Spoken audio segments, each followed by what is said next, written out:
Smokey and the Bandit 3. He played the veterinarian. Wait, you watched Smokey and the Bandit 3? I mean, I didn't say I liked it. I said I'd seen it. I haven't watched it. You know, whenever No, there's you're a third. Yankee. No, it's not that I'm a Yankee. It's just when you have Smokey and the Bandit and Smokey and the Bandit 2, you know it's just going to go down in Smokey and the Bandit 3. Look at The Godfather 3. About Die Hard. Die Hard 3 was Lethal not as Weapon. good. Everything that is a third, the trilogy is always awful. Although, You know, in the Godfather trilogy, they actually cut off. I've told you I haven't seen any of these movies. We've discussed this recently. But I will say, so then I ended up watching Days of Thunder.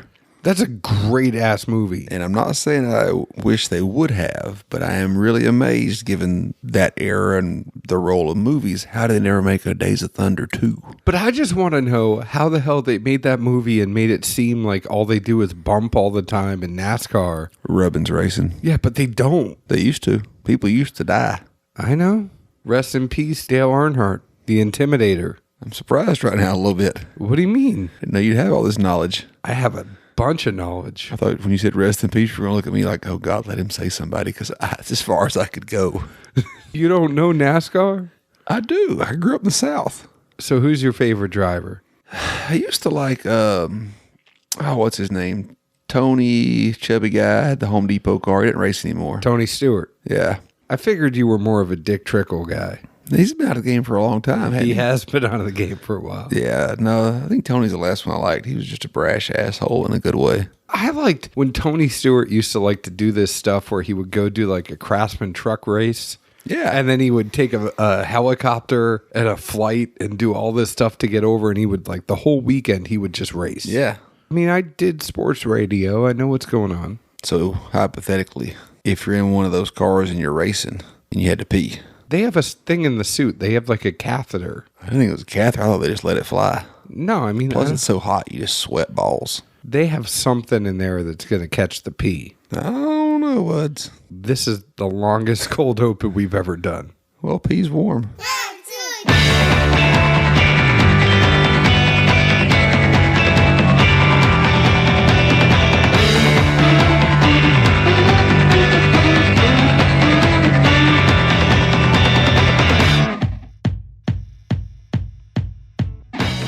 Hello, everyone. My name is John Edwards, and with me is Zeke Baker, and together we make the Dad's Drinking Bourbon. Wherever you are, whatever time it is, thank you for making us a part of your day. How are you, Zeke Baker? You know, alive and kicking, just trying to stay that way, I suppose. So a lot of you may be on quarantine. Now is a good time to remind you we are here, hopefully, to give you about 20 to 40 minutes to make you laugh, take your mind off things for a while, hope you stocked up. Hope your family's safe. Hope everybody is safe. It's crazy right now, especially with the economy and how people are trying to work. We want to give a shout out to all of our friends in the service industry that obviously people aren't going to restaurants and bars right now, and we're thinking about you. And if we can find ways to help you out, we'll make sure to share that throughout social media. Zeke and I are here. The tornado happened. Now coronavirus happened. We're sitting around, we're in quarantine together. I don't think I can deal with you for 14 days. But we are quarantined together in the bunker at my house. We have a bunch of whiskey. It's a good time, but you're getting on my nerves. Well, I mean, I did notice you managed to omit any type of flip-flop or house shoe game tonight. Well, they're sitting over there. I just didn't want you to talk about them. I took them off. They are in the room, but they're not on my the subtle layers of torture that go on here. There's a lot of torture. There is a support group for people that have been tortured by Zeke Baker. Speaking of people holed up in the bunker, you want to let you know our friends over at caskcartel.com will send liquor directly to your door. So now more than ever, for people that are being encouraged not to leave their house, go to caskcartel.com, get the world's greatest spirits delivered directly to your door. These guys are changing the game, and what they're doing, they are like the Amazon of the spirits industry. They are getting merchants to put up their alcohol for sale over the web and ship it directly to you. Obviously, some of the stuff that you're going to get online might cost more than it would in the store for more of the allocated stuff, but the regular stuff is priced right and it's priced convenient to you. You don't have to leave the house. You don't have to break quarantine. You can get the world's greatest spirits delivered directly to your door. Also want to let you know that if you go to Cask Cartel on Instagram, they're always doing awesome giveaways. They just gave away Blanton's Gold to people. We have Blanton's Gold from them. I should have done that earlier. Do you want to sip some Blanton's Gold or do that next episode? Oh, we can do it next show. Next show, we'll sip some Blanton's Gold. Shoulda, woulda, coulda. Shoulda, woulda, coulda. I wish I thought about that before we just had a blind. Normally wait till I'm on the way out the door. You're like, oh, I forgot about this stuff that so-and-so sent us. I just remembered it right now. There's a lot going on in my brain. Doesn't take much to overwhelm that gerbil. My brain has a lot going on in it every day. Beyond, like, what's Zeke going to aggravate the shit out of me about on today? No, that's just when you're around. Like, my spidey senses tingle. But when you're gone, there's a lot of complex stuff that goes on in my brain. Complex. Yes, very complex. Somebody has to run the business side of this shit, do work, and I do have a very complicated job. You do as well. You have to count pills.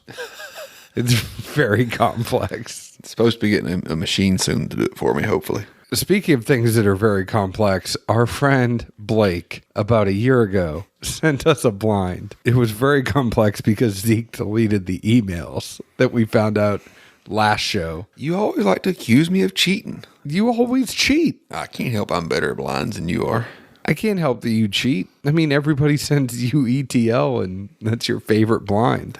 All I'll say to these instances is that you love Elmer T. Lee. Is that at times it could be the context of what's surrounding it. All I have to say is that there has been 2 blinds that have proved beyond a shadow of a doubt that you love ETL. Love was never involved. I just gave notes and it ranked based on its surroundings. Now this is E? Yeah, or a backwards 3, like Dale. It does really look like a backwards 3 though, more than an E. Some people make E's that way. He's a very rounded E.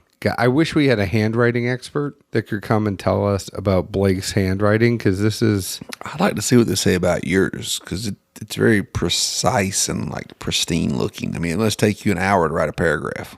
No, it doesn't take me an hour, but I am very precise and pristine, and I like things done right. I'm just saying, if you can take the time to focus and write that precise, there's not any distractions going on at the same time. There are. I mean, trust me. Let's look at this chicken shit right here. My brain is always working. It's just working at a level that you can't comprehend. So you deleted these emails, so we have no idea what these blinds are. What do you think of this? Let's not spend too much time on it. We're just trying to give some love to Blake for sending this to us, but we don't know what the hell it is. Well, you take a pull. Well, no, I mean, I'm taking a pull, but no dead air here. It packed a punch to me. I didn't want to warn you. That's where I was trying to get at. I mean, I was going to sip it. I didn't get a punch from this. It comes along on the there end. It is, see? Yeah. It's at the very end you get a good hug. Oh boy, spoke too soon. No, I mean, you get a good hug at the end, but it wasn't something that was like off-putting. I mean, it's I mean be punch. higher proof. Punch just by like, say you've been drinking an Elijah Craig pick all night, and you go to somebody and say, hey, yeah, let me get some more Elijah Craig, and they pour you the barrel proof, not the 94, and you go to take you a good swig of it. That's the kind of off guard I'm saying. Not necessarily a bad way, it came at me more than I was expecting. This is probably my favorite one, though, out of the ones that we've had from him so far. Yeah, it's good. I'm taking it home with me. I figured you would. You're picking and choosing. You might as well take them all home because you can use the boss rounds. Well, we hadn't worked through them all yet. Whatever. Oh, yeah, second time around. This is much better. I just, on the nose, at least coming off the Boston, I just didn't pick up any of that heat. So when it popped at me, I was like, woohoo. Hello. That is my favorite. 2 or 3 more to go. So anyways, you're breaking quarantine coming over here. What have you been up to? I'm not breaking quarantine. Everything's going to be shut down. Schools are going to be shut down by Friday. So by the time this comes out, this will come out Friday. Schools are going to be shut down. Bars are going to be shut down. I think one of the crazier things is that all the downtown bars are like, until you have something in place for us where you're not going to make us pay taxes on the liquor from the last month, and you're going to let us. Oh, yeah. The old boy that owns Tootsie's and Rippies and Kid Rock. And yeah, he's like, we're not shutting down. Yeah, he's like, are you kidding me? It's crazy. All I'll say is both H1N1 and Ebola did not get this kind of response. Well, it's one of those things that if you saw what was going on in Italy. Or the swine flu. People in Italy, they're trying to get us to not get to that point where you have to sit there and decide on utilitarian principles. You have kids, you don't. Or you're older, you're younger and have kids. Your kids need you, so you get a ventilator, you don't. I'll stay off the soapbox. I just worry about the financial ramifications of people when they can't work. I think we all do. I think a lot of people are really wondering how things are going to be. And especially, I'm working from home with a 4-year-old right now. Not much work going to get done. Don't tell my boss that. I'm going to try to do as much work as I possibly can. I can't wait till they hear her on a conference call. I just can't wait till I get you're not letting her watch TV all day, are you? It's like, well, how am I supposed to get some work done? No, I laugh because even one like these, random parenting email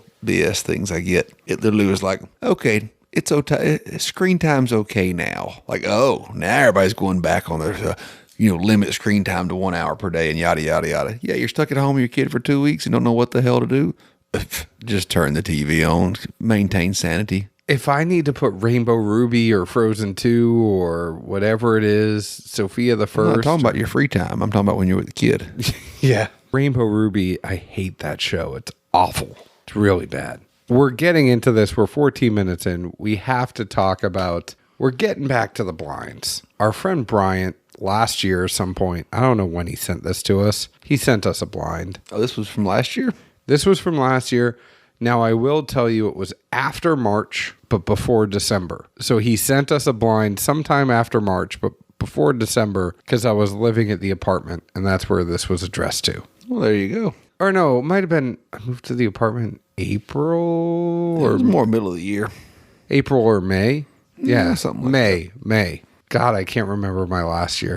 But, yeah, our good friend Bryant from South Kakalaki, member of the SCBC and a few other groups down there, and they do some really good picks and whatnot that usually he'll send me, and I try not to share with John if I can help it. Which I don't know why, because he messages me, and I'm like, dude, you sent Zeke a pick. Why didn't you send me one? I think it really boils down to early last year when he sent us a blind, and you were on the wrong side of the fence of that Four Roses.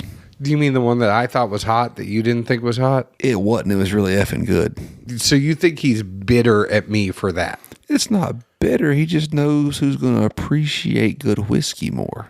You're such an ass.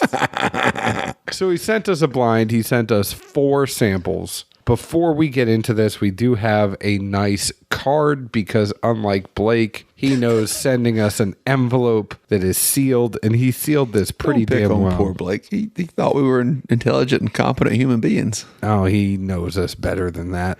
He sent us an envelope. It's sealed. It has tape even over it, so it's going to be tough to get this thing open. He sent us 4 whiskeys. How did you rank these out of 1, 2, 3, 4? And then we will open this and then talk about our notes. I had number 2 is my favorite, 3 is my second, 1 is my third, and 4 is 4. So this is going to be a fun one.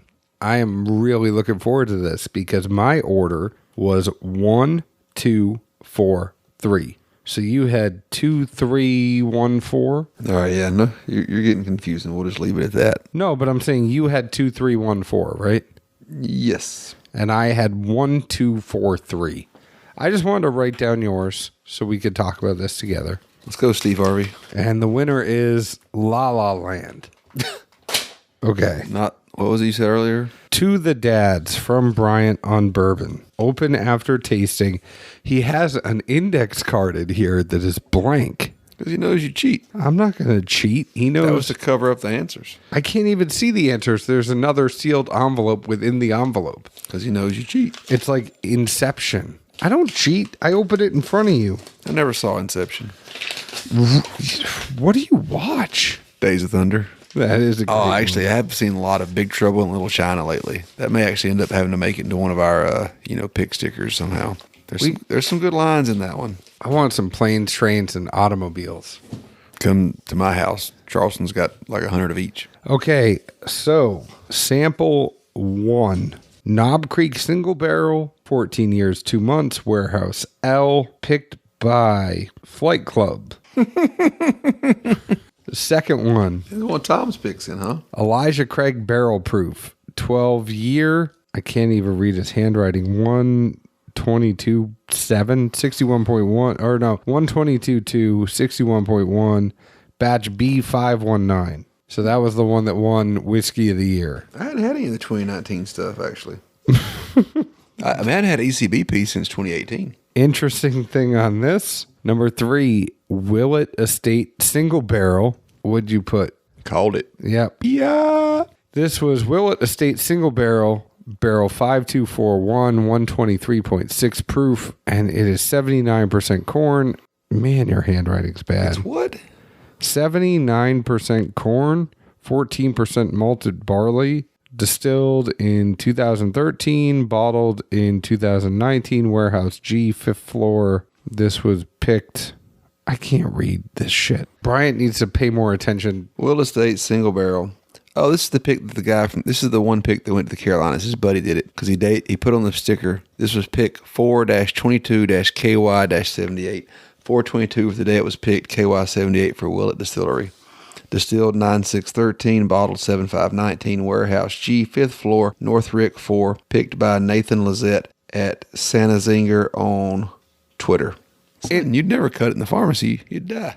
Interesting thing about this last one, the fourth one, this was a Four Roses single barrel, the OESV from Buddy's Liquor, the one that we talked about on the Dan Gardner episode. 127 proof, 63.5 ABV, warehouse LE 65-6Q. So that's the hard part of a blind from Bryant. He's going to throw ringers in. It's not reading the note cards. It's just knowing he's trying to F with you. Yeah.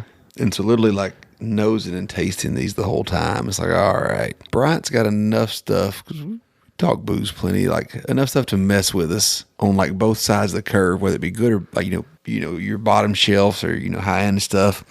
And it's stuff that we drink. So mentally going through this, you almost have to not like overthink or psych yourself out just because you're like, all right, where's he going to try and trip me up today? Well, he did good. This was a heck of a lot of fun. But let's go through our notes. Zeke, what did you get on the first one, which was the Knob Creek single barrel? I'm surprised I liked this one the best out of all this stuff. I wonder which Flight Club pick it was, because I've had a couple of them. I don't know, but Tom Benton, send it my way. I already drank my bottle, thank you. Yeah, I didn't get this one. I love hearing those words. That's what it is for pretty much everything. I don't know why. I don't know why you guys, whatever. This is why. We just like to get this reaction out of you. Yeah, whatever. All right, so nose-wise on number 1, which was a KC Flight Club pick, I thought it was very warm. Behind that was floral, cherries. Really got a lot of sweet sugars. But switching over to the palate, it went from a very front end of light cinnamon and spice. Then the back end to me was just an oak bomb, which you said this was, 14, 15 years? Yeah.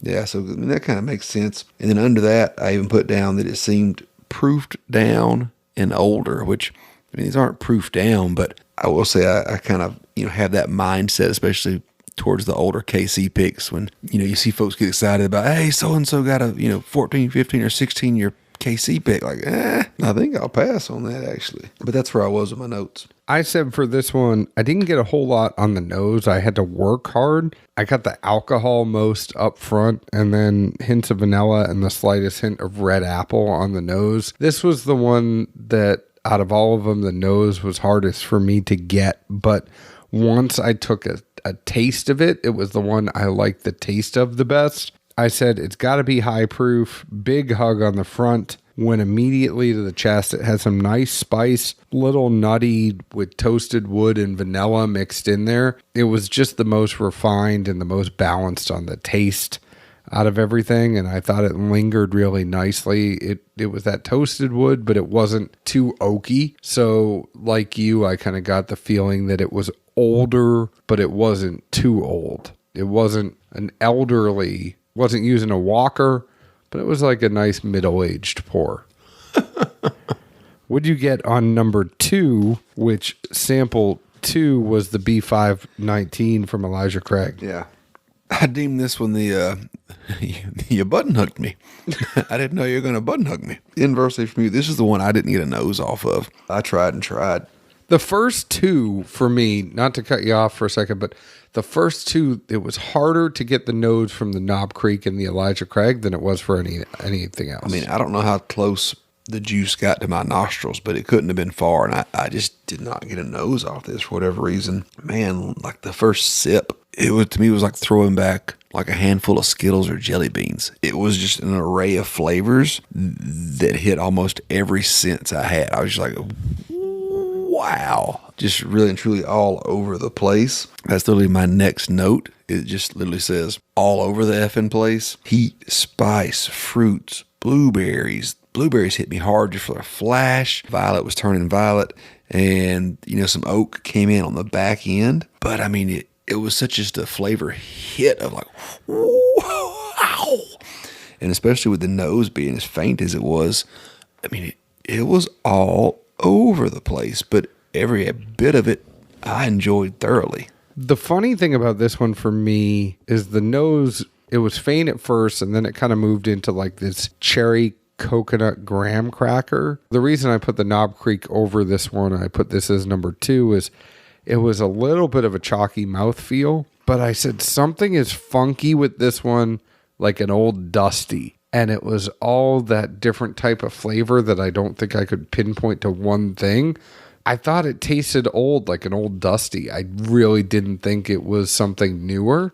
For some reason, that's just what I got. And there was just a funk that lingered on the finish. I don't even have specifics because it was just so funky, but there was so much variance in that funk. Like it was hitting so many things that I didn't want to do one of those tasting notes where you list out 40 things and say, I get this, I get this, I get this. There was just a lot going on. Well, too much going on. You had to list out 40 things. Whatever. What'd you get on number 3, which was the Willett? Initially, I got literally like some kind of greenish bark, a spice and a rye behind it. Moving towards the palate, the main 2 things I picked up on were barley and just a light rye spice. My next note literally just says Willett Family Estate, sweet sugars and heat, and a barley finish. What's that saying? A dog finds a bone? What is it? Pig finds acorn? A blind pig finds acorn on a good day. I mean, did you have... A blind squirrel finds a nut sometimes. I mean, I wasn't trying to be sexual in the rest. No, that's not a sexual thing. It's just blind squirrels are going to find nut eventually. I mean, did you list down any of these in your notes, what you thought it was, and get it right? No. Okay, then. This is why Bryant sends me the bottles. It isn't why Bryant sends you the bottles. I don't know why Bryant sends you the bottles, because he still reaches out and calls me. Bryant, you're on my list. Are you done on this one? Billy Madison. Yeah. Yep, that's all I got. So the funny thing for me on this one was I thought it was so fruity. Like it was cherry, but like the maraschino cherries that you put on top of a hot fudge sundae. The taste was just too fruity. I can't even give you a specific fruit. It was just too fruity to me that... So you didn't rank this that high, did you? No. It was just too fruity that I thought it was finished. I really thought this was a finished bourbon. Which even more laughable, if it's high corn, to somewhat degree be similar to what we picked. Doesn't taste that way to me. Ours has more of a baking spice quality. I don't get that from this. I got finished something. The barley on the finish is what really tipped my hand to it. I just think it was finished in something. Is all I got. I thought it tasted so finished to the point where it was like, yeah, this is off-putting. And not to rabbit hole too bad here, but this almost kind of goes back to where we were talking previously, kind of about like how we perceive barley differently. Yeah. This is the barley I pick up and get and like, whereas I think the barley you get to enjoy more is more beer forward. 100%. It stems from the same place. Yeah. But you and I both interpret it and how it's put in two different ways. But hilarious to me that the same note from the same grain and the minor subtle difference is the variance of where I go, woohoo, that's my jam, John. No, not me. Not so much. Thank you. But that's why we I were. did just have something that was a very barley finish that I loved. It was just more on the beer side of things. Yeah, I think I gravitate more towards that beer side. And then the fourth one, what did you get on that one, which was Buddies? The Buddies OESV. I called this, give 'em the heater, Ricky. I mean, literally, for nose, I just put down heat and spice, and it had them both. I mean, this was Wild Thing out of the bullpen, clocking in that 100-mile-an-hour fastball, like, whoa! That's when he puts his glasses back on. Oh, this is the very end of the first one, you know. Yeah. But yeah, palate-wise, I put down rich sugars and just heat at the back. I mean, I think where the ranking really came in was out of these four, it just packed so much heat, whereas the other three didn't. It just kind of like, woof, that right there makes me step back and make me, reach down and assure myself I'm still a man and can handle this. I actually got a little bit of muted vanilla too on the nose. I did get the heat, and it's funny enough that you and I are agreeing on that.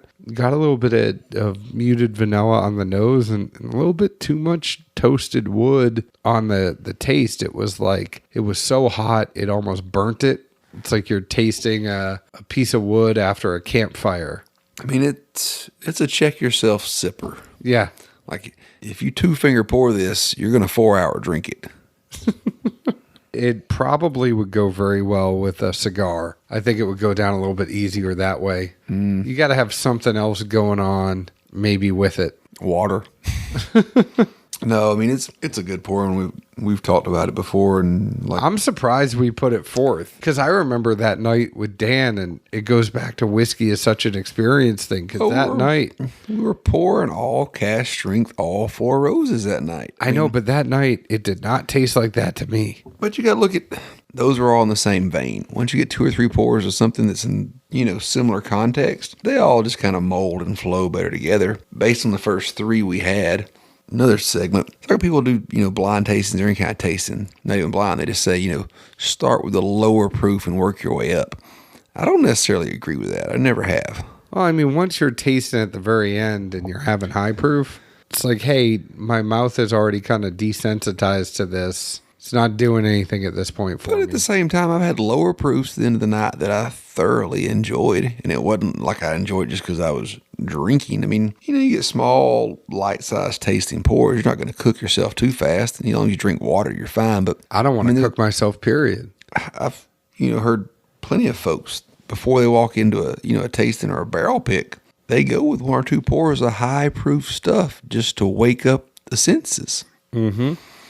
You kind of need that to give you that jolt. I mean, if I'm going into 4 roses for a pick and I've got to pick something to give myself a wake-up call before I get into 7 or 8 good barrels, this would be what I go with. Not to vary off too far, but I mean, I think the proof's honestly the only reason this got the rating it did.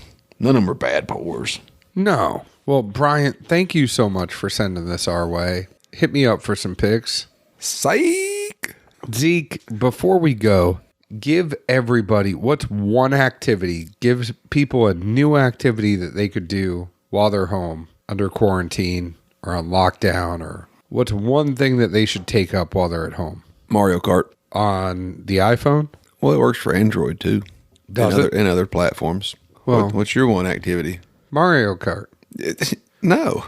But start playing the guitar. What if they don't have a guitar to begin with and they're on quarantine? Amazon. 2-day shipping. Skin flute? Well, Bryant, thank you so much for sending this our way. Want to let you know all of our glassware was provided by distilleryproducts.com. Janie, Vicky, Carson, all the good folks down there. They have all the glasses you need for laser etched. Get your logo on there. If you are a bourbon group, you're a bar, you are a liquor store, whatever you are, they can do it. They can put it on that glass for you. They have the Glencairn, they have the Wee Glencairn, they have the Tua, they have the neat glass, they have the dram glass, they have the tipsy dram glass, they have flasks, they have decanters, whatever it is, they can help And they have wholesale pricing, so you get a whole bunch of stuff, but you get it at a good price. If you go to any distillery, chances are if you ask, hey, where do you get your glassware from? They are going to say distilleryproducts.com. If you want me to get you in touch with them, send me a message. I will be happy to do so. You can find the dads on Instagram at Dads Drinking Bourbon, Facebook at Dads Drinking Bourbon, Twitter at Bourbon Dads. You can find us wherever you download your podcast. Please leave us an open and honest review, just like we leave open and honest reviews about the whiskey we drink. Zeke, where else can the folks find us? Good old quarantined Music City, USA. Cheers. Ciao.